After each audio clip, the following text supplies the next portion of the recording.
Welcome to Breaking Bread. It's a delicious weekly serving of conversation and cuisine. I'm your host, Tiffany Bacon, and every week we'll broadcast from a different restaurant, eatery, or chef's kitchen, where delicious delights and curious conversation is on the menu. We broadcast on Word Radio, 900 AM and 96.1 FM in Philadelphia, and worldwide online at wordradio.com and all Word social media.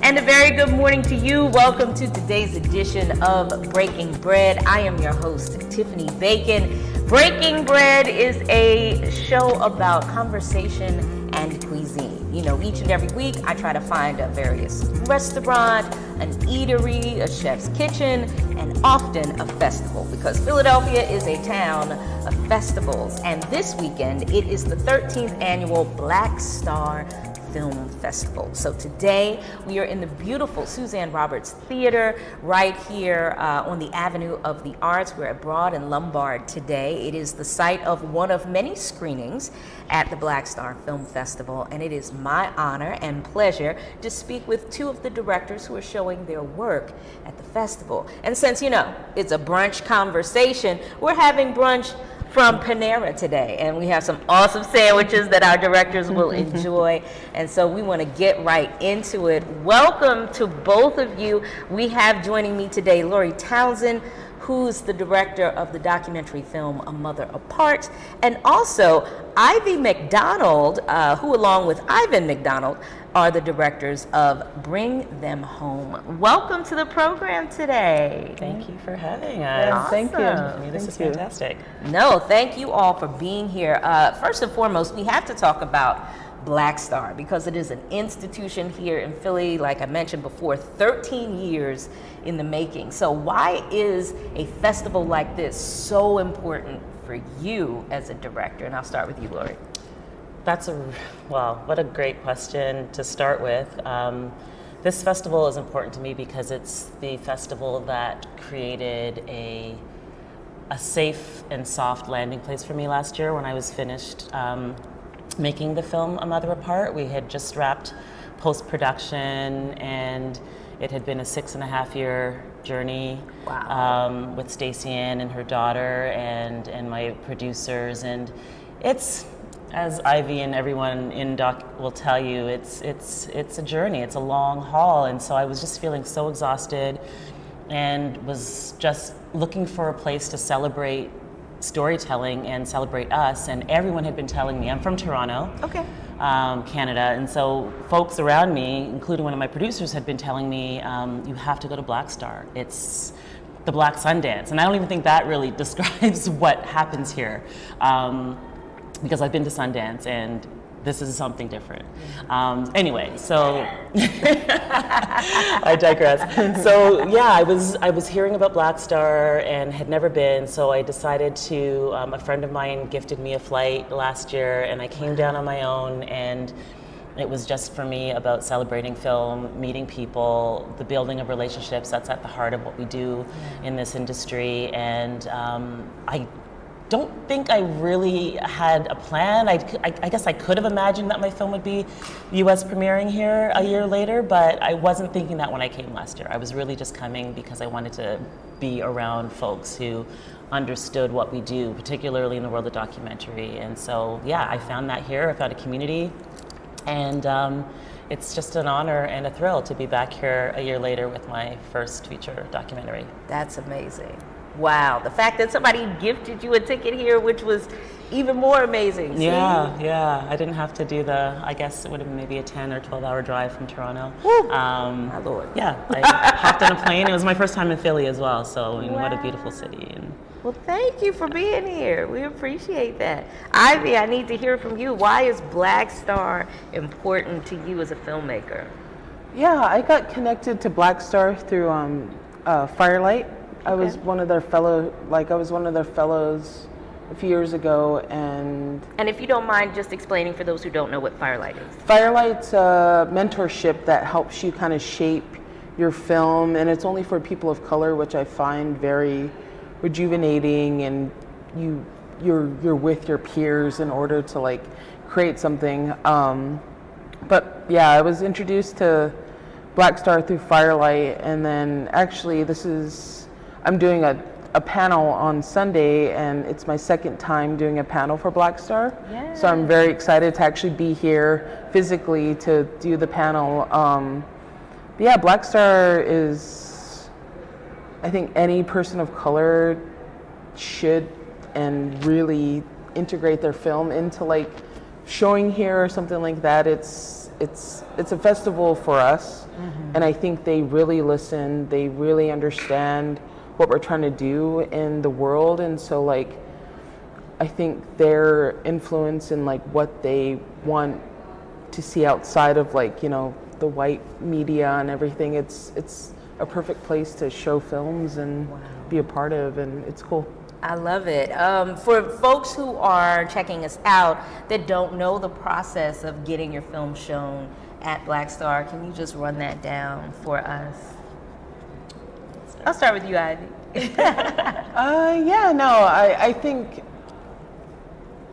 yeah, I mean, we applied to like to get it into the festival and stuff, but it was one where we're like, okay, this is where we need like to show the film, and so it's a process, but it's also like a trial and error in a lot of ways. But you know, even if you don't get into the festival, just know that it's a process, but it's also like rejuvenating to find out that like people really want to see your story and stuff. So I love it. I love it. So let's start with your journey as a filmmaker. Like, what was your inspiration, or who was your inspiration, whether it happened when you were a child or a teen or an adult? Let's just talk about how you got interested in filmmaking. Lori, for you. Well, for me, it started, I would say in the late 90s. I'm going to date myself here, but It's all good. 90s was a great decade. I met a older Jewish man in Western Massachusetts. I was working at a summer camp in Western Mass and was on a day off and bumped into this older screenwriter, Herb Gluck, at a Barnes & Noble. We were just hanging out at the postcards, and we started talking about some of the images on the postcards, and they were local photographs, and he, I didn't know at the time that he was a screenwriter, but we got to talking, and he became a mentor to me, a writing mentor. Sent, you know, writing assignments through snail mail, and we stayed in touch. Because as I mentioned, I'm from Toronto, so when camp was over, I was, you know, in Toronto, and he was still in Massachusetts, and that was the beginning of me thinking about writing for the screen. I had always sort of considered myself a closeted writer, I guess, you know, journaler, and wasn't really sure how writing was going to, you know, or if it could be something that. Should I wait for the? No, we're good. Okay, yeah. Sirens. So yeah. Anyway, that was the beginning of me thinking about writing for the screen and thinking about how images and sound could portray, could tell a story.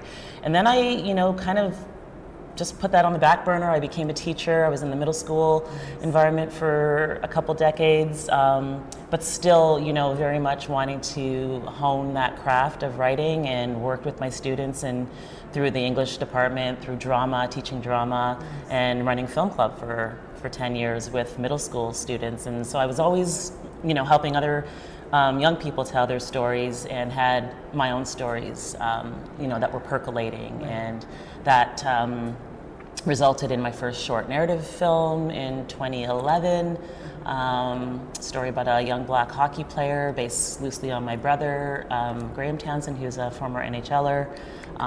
Anyway, that's how I got into it. It was this writing mentorship, you know, having the space and the time within my career, my other career as a teacher, as an educator, to think about storytelling and to see stories through other people's eyes, and then, you know, to be working on my own. I used to joke, I still joke, that I was moonlighting as a filmmaker for many, many years, and now I'm just full time in filmmaking. And yeah, it's kind of wild. Another beautiful thing about it is that many of my students are my colleagues and my peers in the film industry now. So it's I get a lot of these full circle moments where I bump into them on sets, or, you know, at conferences and film festivals. Okay. right. I love it. What a beautiful story. Yeah, that's Thank you. cool. A great story of never give up. It's never too late. Like, we need to hear that. I'm often in conversation with people who say, I've always had this dream to do blase, blase, blah. And it really isn't too late. There are just a few things in life where it's like, after a certain age, maybe you should let that go. Like, if you're trying to be Simone Biles and you're 50 and you haven't done a somersault since you were 5, you might want to say, I would love to coach or something. Find or an adjacent. something, right. But everything doesn't have to take that path. So thank you for sharing your story. Yeah, absolutely. Ivy, how about you? What was your journey to filmmaking? My journey to filmmaking essentially happened when I was a kid. I just grew up loving film. I literally watched everything under the sun. It's funny, I originally wanted to be like a horror filmmaker. Wow, like a Wes Craven type. Yeah, like exclusively horror, but I ended up, it's funny when I tell this story, I saw Titanic when I was like 9. Okay. And it just shifted like everything in my head, and I was like, what's going on? But I just had this passion, and unbeknownst to me, like when I was growing up, I didn't know what like screenplay writing was at the time, but I would sit in my room and like put the subtitles on and like write out like what was going on screen and like what was like being said and stuff. And I just gradually came into it. And like when I was a senior in high school, instead of eating and going out with my peers, I would like sit in the library, and I wrote this like screenplay when I was like 17, like a full screenplay. Wow. And then just gradually went into filmmaking, and just was like, okay, this is what I need to do in life. And it was just like a calling that just, I didn't know, but I knew that I like needed to go into it. And so it was just pretty much a part of my life since I was a kid, and it's cool to have something premiere at festivals and all of this, and knowing that like this is like my only route that I wanted to take. So, and having like the support and all of that, it's cool. That's awesome.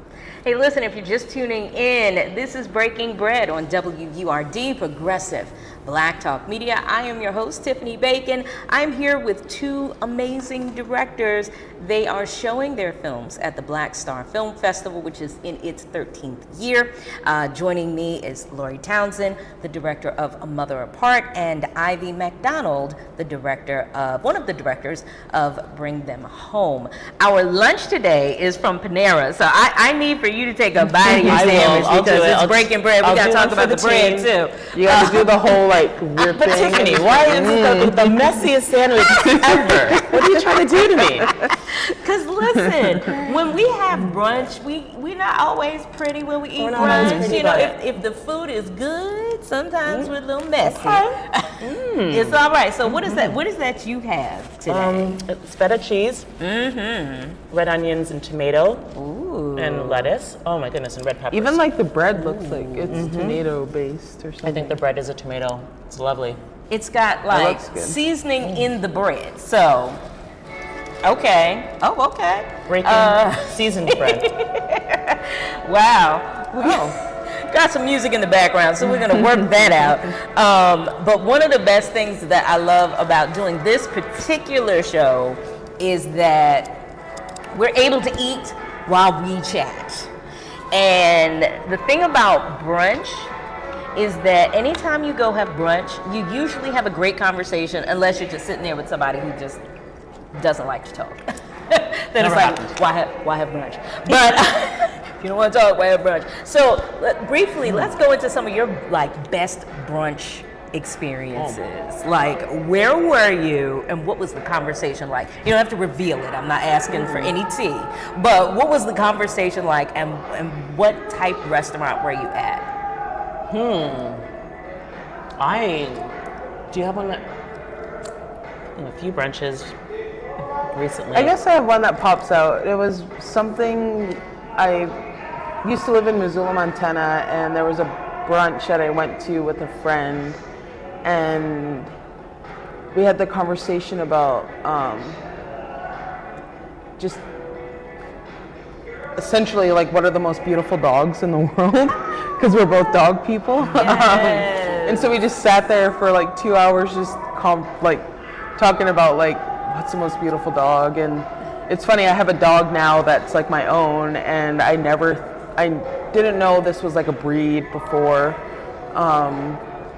And she's, to me, like one of the most beautiful dogs in the world, but it's a breed that I don't think many people know.